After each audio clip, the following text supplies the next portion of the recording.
A mensagem dessa manhã, ela é a segunda na série que eu intitulei de Reforma Geral, para fazer referência ao movimento da Reforma Protestante no século XVI, tirar algumas lições dela e também para nós aplicarmos a todas as áreas da nossa vida.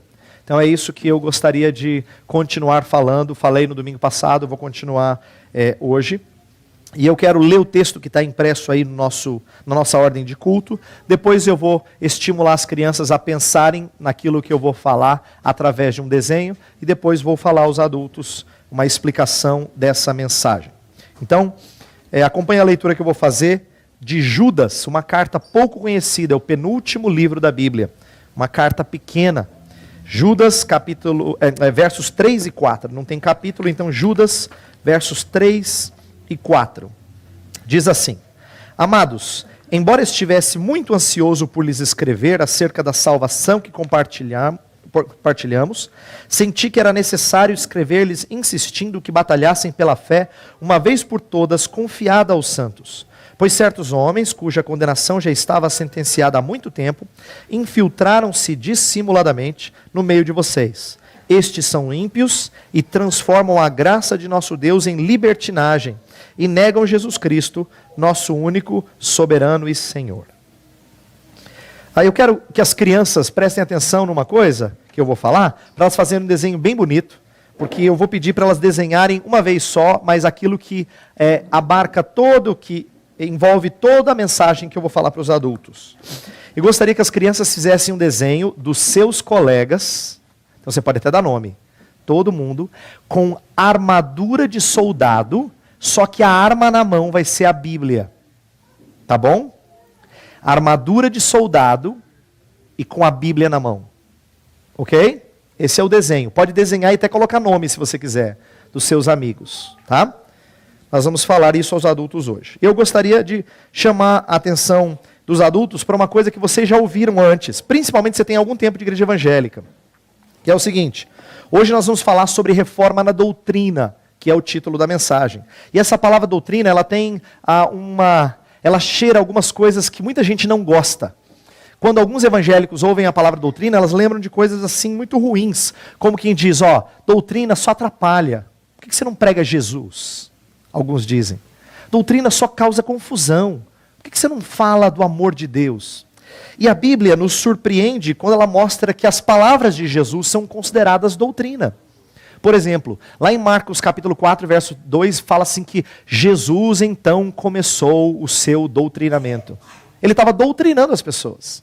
No texto que a gente leu hoje, de 1 Timóteo 6, você pode até olhar, está impresso no boletim. No verso 3 fala, se alguém ensina falsas doutrinas e não concorda com a sã doutrina de nosso Senhor Jesus Cristo. Então aquilo que Jesus Cristo ensinou é considerado doutrina, porque doutrina tem a ver com ensinamento. Evangélicos têm confundido as coisas quando eles acham que doutrina são as regras da igreja e Bíblia é outra coisa. Então eles falam de Bíblia como sendo aquilo que a gente tem que aprender, mas tem as doutrinas da igreja, isto é, as regras que os líderes estabeleceram. Esse é um conceito errado e não bíblico. Nós temos que estudar doutrina, porque doutrina é o ensinamento acerca de Jesus Cristo. E um outro preconceito em relação à doutrina, que eu preciso chamar a atenção, é que tem muita gente que acha que doutrina nada tem a ver com devoção, com piedade, com vida dedicada ao Senhor. E esse é outro engano que também não reflete o ensino da Bíblia. Por quê? Porque Paulo, em especial, quando ele ia ensinar algumas coisas e escrever cartas às igrejas, ele sempre se preocupava em ensinar verdades acerca de Deus, Cristo e a sua salvação, e depois aplicá-las à vida das pessoas. Em outras palavras, ele gastava algum tempo, e normalmente era o começo da carta, ensinando doutrina, o que a gente chama de doutrina, falando sobre Deus, sobre a sua salvação, desde a eternidade, na cruz do Calvário, depois na nossa vida, aplicada pelo Espírito Santo. Depois ele ia mostrar isso na vida prática. Então, algumas de suas cartas são nitidamente divididas em duas partes: o ensinamento e a aplicação. E Paulo entendia que ambas eram necessárias. Não dá para pregar só metade da carta. Então alguns que se preocupam e gostam de prática sem conhecer doutrina falham no ensinamento bíblico. Então a gente precisa estudar e entender o lugar e a importância da doutrina na vida do povo de Deus. O que eu gostaria de falar com vocês hoje, nessa manhã, é o que está exortado aqui no verso 3 e 4. A gente vai ver os versos 3 e 4 dessa carta de Judas, mas ele começa dizendo assim, olha, eu tinha vontade de escrever outra coisa para vocês. Ele fala isso.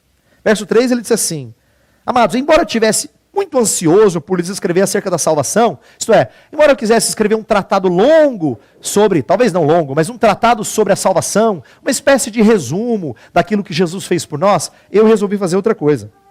Eu resolvi tratar de falso ensino. É isso que ele diz.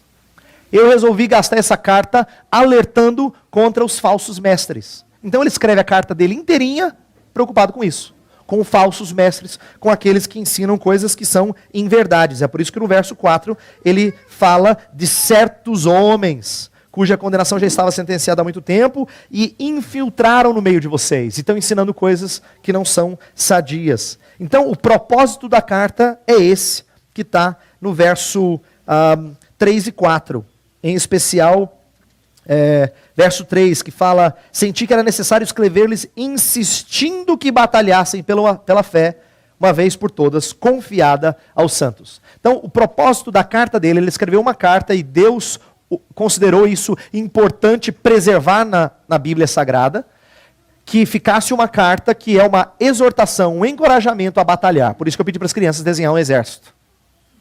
E eles vão batalhar pelo quê? Pela fé que foi confiada aos santos. A pergunta é, que fé é esta? E aqui algumas pessoas se enganam, mesmo no meio cristão, achando que fé diz respeito à sua confiança em Jesus. Mas não é dessa fé que o texto está falando. Não é de uma fé que é subjetiva, isto é, que é diferente em cada um de vocês. Alguns de nós têm fé talvez mais intensa, maior, mais apegada, mais madura. Outros uma fé mais iniciante, que é própria de quem está começando na carreira cristã. Uns de nós têm uma fé mais pura, outros misturada com outras crenças que não são boas. A ideia é a seguinte, alguns de nós confiam de um jeito, outros de outro, mas subjetivo, muda de pessoa para pessoa. Aqui não está falando de uma fé que é diferente para cada um, está falando da fé que é igual para todo mundo. E só tem uma fé que é igual para todo mundo. A fé que foi entregue, confiada aos santos. Está falando do conjunto de verdades que foi entregue, confiado aos santos. Você não batalha por aquilo que está no seu coração. Na verdade, você luta e pede a Deus para ajudar você. Não é verdade? Os discípulos não fizeram isso, não chegaram para Jesus e falaram assim, Senhor, aumenta-nos a fé. Porque eles entendiam que era difícil lidar com nossa confiança subjetiva. Nós não lutamos por essa fé, essa nossa confiança na salvação. Nós lutamos pelas verdades salvadoras. Essas sim são o alvo da nossa luta, ou a razão da nossa luta. Então quando fala batalha, eu estou encorajando vocês a batalharem pela fé, está falando de lutar pelas verdades que estão na Bíblia Sagrada, pelo que a Bíblia representa e pelo que ela nos ensina. E essas verdades foram entregues de uma vez por todas aos santos. Entregues de uma vez por todas. A ideia é que já deu tudo que Deus queria que você soubesse sobre Ele, sobre o seu Filho, sobre a redenção no seu Filho, sobre a aplicação do Espírito Santo às nossas vidas. Tudo que Ele queria que você soubesse sobre isso já foi dado. Portanto, não há lugar para acréscimo nem para diminuição. Foi o que a gente leu na nossa ordem de culto. Não há espaço para a gente reparar, ou adaptar, ou corrigir, ou melhorar. Não há espaço para isso. A única e suficiente regra de verdades e de doutrinas é esse livro do qual nós falamos no domingo passado. E nós lemos aqui, no verso, em 1 Timóteo 6, que Paulo encoraja Timóteo a combater, ele falou, combata o bom combate da fé. De novo, que fé? A mesma fé que foi confiada aos santos. O que é então combater o combate da fé? É lutar pelas verdades de Deus. É lutar para que as verdades de Deus não sejam deturpadas, colocadas de lado, mas que sejam ensinadas ao povo de Deus. Por quê? Porque hoje, no meio evangélico brasileiro, há muita gente que se diz evangélica, mas pouco ou quase nada conhece do evangelho. E a nossa palavra não tem que ser de lamento simplesmente, mas de encorajamento a lutar por essas coisas. E aqui vem então, o primeiro ensino dessa manhã. O texto é de Judas para com os crentes. Verso 1 fala, Judas, servo de Jesus Cristo, irmão de Tiago, aos chamados. Quem é esse Judas? Deixa eu só falar uma palavrinha sobre esse Judas. Esse é o Judas que é considerado o meio-irmão de Jesus. Filho de Maria e José. A gente chama de meio-irmão porque Jesus Cristo não foi resultado da união de José e Maria, mas o ente, né, santo produzido no ventre de Maria foi produzido pelo Espírito Santo de Deus. Judas era um dos irmãos de Jesus. E ele, diz os evangelhos, não creram em Jesus num primeiro momento. Mas depois Jesus Cristo aparece a ele ressurreto. Está lá em 1 Coríntios 15. E é provavelmente nesse momento que ele então enxerga que o seu irmão, com quem ele cresceu, era o Filho de Deus. Ele resolve então dar um recado para todos os crentes, ele fala aos chamados. E aqui vem o ensino. Qual é o recado que ele dá? Batalhem pela fé. Por que esse é um recado importante? Porque a gente está acostumado a pensar que batalhar pela fé é coisa de pastor. Pastor, é isso mesmo, pastor, ensina mesmo. Vai lá, pastor. Precisamos, não, a gente precisa. Fala mesmo, pastor. Como se fosse uma coisa assim, reservada só para os doutos, os cultos. Não é isso que o texto diz. O texto fala uma coisa que você está pouco acostumado a ouvir, que é seu papel, de cada um de vocês que creem em Jesus Cristo, lutar pela verdade. Cada um de vocês tem a obrigação de batalhar pela verdade, de ensinar a verdade, de corrigir quem acha que está na verdade, mas está no erro. Cada um de vocês. Não é função só do pastor, nem só da liderança, mas de todo aquele que crê em Jesus, de batalhar pela fé, que uma vez por todas foi entregue aos santos. Então eu queria em primeiro lugar, essa é uma das lições principais hoje, encorajar vocês a pensarem nisso. Encorajar vocês a pensarem assim que, de repente então, parte do amadurecimento, uma das razões para o meu amadurecimento aqui, não é só para o bem-estar da minha família, é para que eu possa ajudar outros. Para que eu possa ensinar outros a andarem na verdade. João é um que escreve assim, ó, eu dou graças a Deus, eu estou muito contente porque vocês andam na verdade. Porque se não andasse, ele ia ensinar a verdade para eles.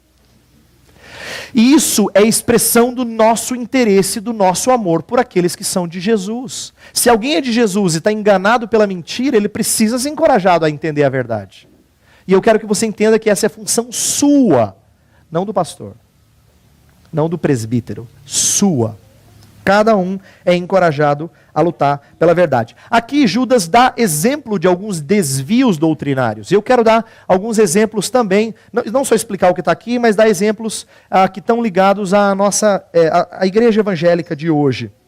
No verso 4, ele fala de duas coisas. Dá uma olhada, impresso aqui na ordem de culto, no verso 4 ele fala assim: esses homens, no meio do verso fala, esses homens são ímpios e transformam a graça de nosso Deus em libertinagem e negam Jesus Cristo, nosso único e soberano Senhor. Veja só, são homens que dissimulam, são falsos no seu ensino, e eles fazem duas coisas. Eles negam a graça, né? Eles transformam a graça em libertinagem, melhor dizendo, transformam a graça em libertinagem, e eles negam a Jesus Cristo como seu Senhor. Eu queria dar alguns exemplos de como é que isso acontece no nosso meio, à medida que a gente vai pensando, talvez você conheça pessoas, ou lembre do tempo em que você cria nisso, ou talvez você ainda crê nessas coisas, e a gente precisa corrigi-las. Por exemplo, há muitas pessoas que não gostam de ensinamento sobre rigidez, né? Eles falam assim, olha, a Bíblia fala que a letra mata, viu? Letra mata, o Espírito vivifica. Então nós temos que ser libertos da lei. Nós temos que deixar o Espírito fluir nas nossas vidas. Esse tipo de linguagem normalmente vem por parte daqueles que são contrários à lei e acabam transformando a graça em libertinagem. O que ele quer dizer? A graça, ela nos liberta para andar nos caminhos de Deus, não para fazermos o que bem entendemos. Mas tem pessoas que parecem entrar na igreja e acham que agora foram libertos para fazerem o que dá na telha, como diz a linguagem popular. Né? O que imaginarem. Isso é transformar a graça em libertinagem, em caminhos de impiedade. Nós temos que responder à graça de Deus como quem quer fazer a vontade de Deus. A nossa liberdade está em voluntariamente e alegremente servir a Deus. Um outro ensino errôneo que estava ali sendo mostrado era negar a Jesus na sua soberania, no seu senhorio. Tem pessoas que às vezes gostam da ideia de Jesus como Salvador, mas elas não andam de acordo com Jesus como seu Senhor. Você conversa com elas, elas dizem, não, eu creio. Jesus é tudo para mim. Deus é o meu Deus. Só que a vida expressa uma negação do senhorio de Jesus Cristo. Jesus não é Senhor a ponto de moldar a vida dessa pessoa. Certa vez eu ouvi um pregador, relativamente famoso no Brasil, dizendo assim, Deus não quer perfeição, Ele quer coerência. Errado. Deus quer perfeição. É por isso que você vem todo domingo para esse lugar e fala assim, Deus, eu não estou lá. Me perdoe. Me perdoe porque eu não cheguei lá. Mas eu estou batalhando, Senhor. E eu quero chegar lá. E eu espero que o Senhor me ajude a chegar lá um dia. E eu entendo que no dia em que eu for morar com o Senhor vai terminar a obra. Mas é o que o Senhor espera. Deus não quer só coerência. Isso parece ensino ou dica de programa de televisão. Mas às vezes é o que os crentes ouvem. Ou se não, as pessoas gostam muito de falar da cruz, mas não entendem a cruz no seu significado mais profundo. Quantas vezes a gente ouve crentes falando assim, olha, Jesus mostrou o seu amor na cruz. É verdade que ele mostrou o seu amor na cruz. Só que a cruz não é só um exemplo para ser seguido. A cruz é muito mais do que isso. A cruz é satisfação de Deus para com o nosso pecado. Cristo como nosso substituto é mais importante e anterior do que Cristo como nosso mestre. Mas as pessoas gostam de imitar. Tanto é que, sabe como é que crente exorta outro crente? Com uma perguntinha famosa aí, conhecida no meio. Em seus passos, o que faria Jesus? Você já ouviu essa pergunta? Esses são os crentes que se preocupam em Jesus Cristo mais como exemplo do que substituto. Tenho uma notícia para vocês. Jesus Cristo não pode ser o seu exemplo se ele não foi o seu substituto. Se você não conhecer e não descansar nisso diariamente, você não consegue seguir os passos de Jesus. Você tem que conhecê-lo melhor como aquele que fez o que você não pode fazer. Você tem que chegar para ele e falar assim, Senhor Jesus, de novo, eu falhei, eu careço do Senhor, eu preciso do Senhor. Não só como meu mestre, mas como aquele que vai interceder por mim. Mas nós parece que deixamos isso de lado. Uma vez que a gente crê nisso, não, já passamos esse passo. Agora queremos Cristo como nosso mestre. Errado. Esse é aquele que não entende o papel da cruz de Cristo. Eu li um autor, há um tempo atrás, que eu quero citar a frase dele, ele fala dos evangélicos nos Estados Unidos, mas eu acho que isso vale sobre quanto a evangélicos no Brasil também. Ele fala assim, o problema fundamental no mundo evangélico de hoje é que Deus pesa pouco demais sobre a igreja. Sua verdade está distante demais, sua graça comum demais, seu juízo manso demais, seu evangelho fácil demais, seu Cristo simples demais. E eu acho que ele acertou. Uma graça comum, que não encanta mais. Um evangelho que é fácil, que as pessoas não entendem a sua profundidade. Um Cristo que não tem riqueza, mas é simples demais. Nós temos uma série de coisas entrando na igreja hoje que são sinais de uma má teologia. E às vezes nós aderimos a isso. Por exemplo, como é comum a igreja às vezes absorver uma maneira de pensar que seja semelhante aos que não creem em Cristo. A gente chama de uma teologia do mundo. Por exemplo, quando eles começam a explicar certos comportamentos pecaminosos com linguagem científica. A gente fala assim que é um comportamento disfuncional. E essa linguagem reflete uma mudança e uma queda da responsabilidade. Porque disfunção não é tratado com tanta veemência como pecado. Porque pecado não é disfunção, é transgressão. Uma pessoa disfuncional, você tem dó. Um transgressor, você não tem muita dó. E a Bíblia não trata com você ou comigo como sendo só pessoas disfuncionais, mas como transgressores, como criminosos, como inimigos.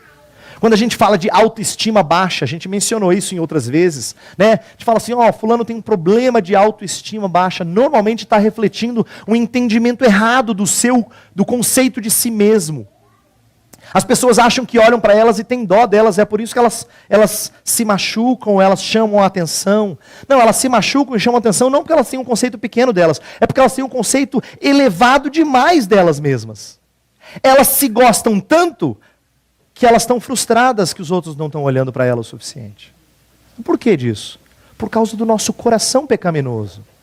Por causa de um coração que está em rebeldia para com Deus, a não ser que Deus nos traga para junto deles. Eu estou falando isso porque eu sinto que é muito comum no nosso meio, até nós mesmos já gostamos mais de livros que falam sobre casamento, ou sobre educar filhos, do que um livro que fale, por exemplo, sobre ser justo perante Deus. Ninguém estuda isso. Ninguém pega estou com vontade de ler um livro que fala sobre ser justo perante Deus. Normalmente eu vejo os crentes dizendo assim, pastor, tem um livro bom sobre casamento, sobre educação de filhos. E veja, não há nada de errado com casamento e educação de filhos. Nós estamos gastando tempo na escola dominical para falar disso. Eu só estou mostrando a vocês como às vezes nós queremos demais aquilo que a gente chama de prático e esquecemos da base daquilo que é o prático. Do que nós chamamos de doutrina. Nós nem conhecemos direito aquilo em que nós cremos. Por exemplo, uma das coisas que eu ouvi essa semana, eu tive o privilégio, eu falei isso para vocês na semana passada, eu tive o privilégio de traduzir o pregador que veio de fora, chamado Paul Washer, e na segunda-feira ele pregou no Mackenzie, foi um evento interessantíssimo por causa do aglomerado de pessoas que vieram ouvi-lo, e ele falou uma frase que surpreendeu muita gente. Por quê? Porque as pessoas não estão acostumadas a pensar assim. Ele disse assim, hoje eu venho falar para vocês da verdade mais aterrorizadora da Bíblia. Estão preparados? Ele disse assim, preparados? Aí ele diz, preparem-se. Deus é bom.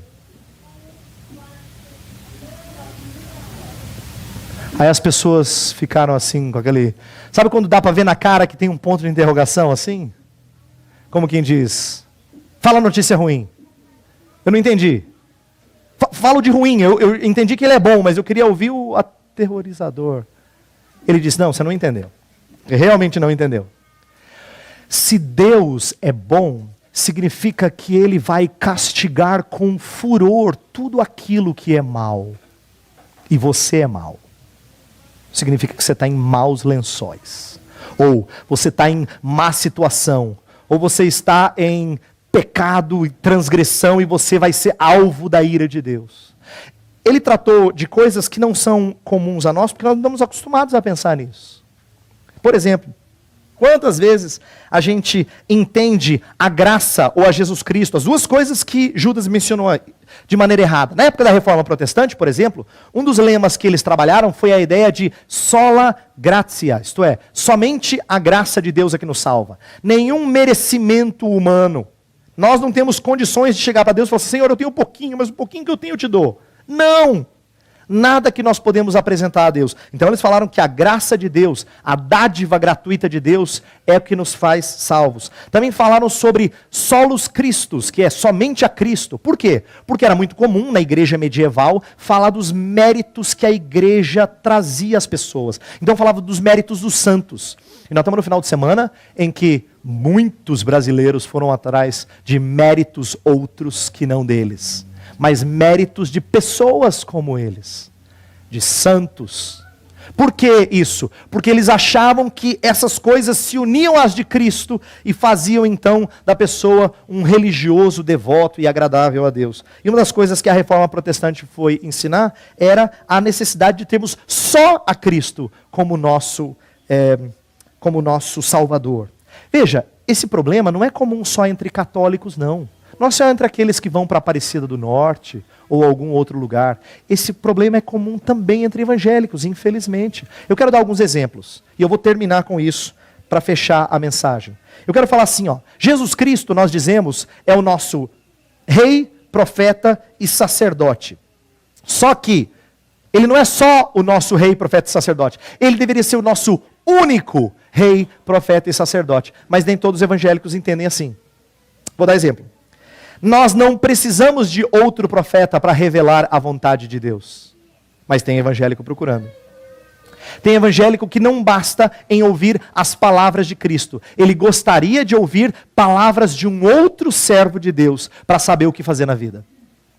Ai, pastor, estou com tanta vontade de saber qual é a vontade de Deus na minha vida.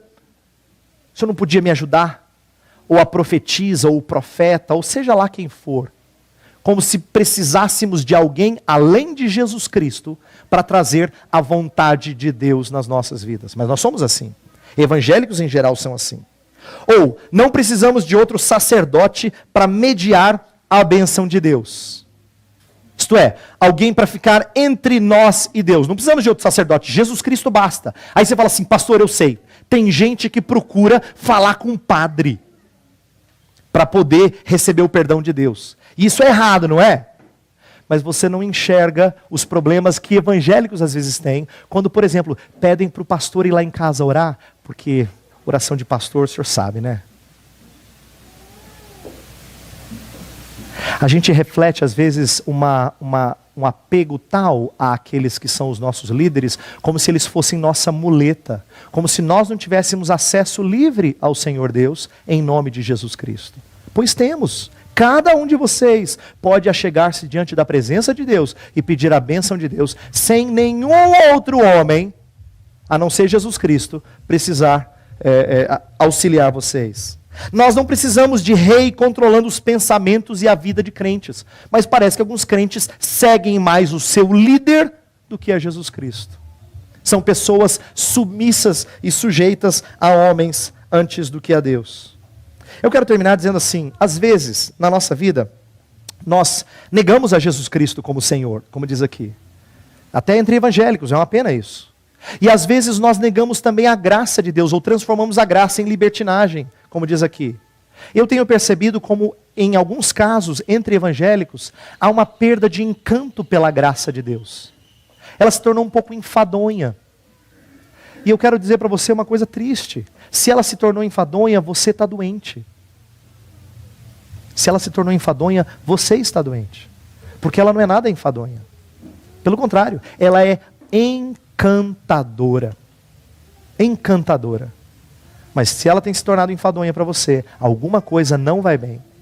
E nós precisamos batalhar como soldados da fé. Então a minha palavra final é que Judas está escrevendo não só para os crentes dos seus dias. Está escrevendo para a gente, que convive com outros que acham que são evangélicos, mas que creem as coisas mais loucas.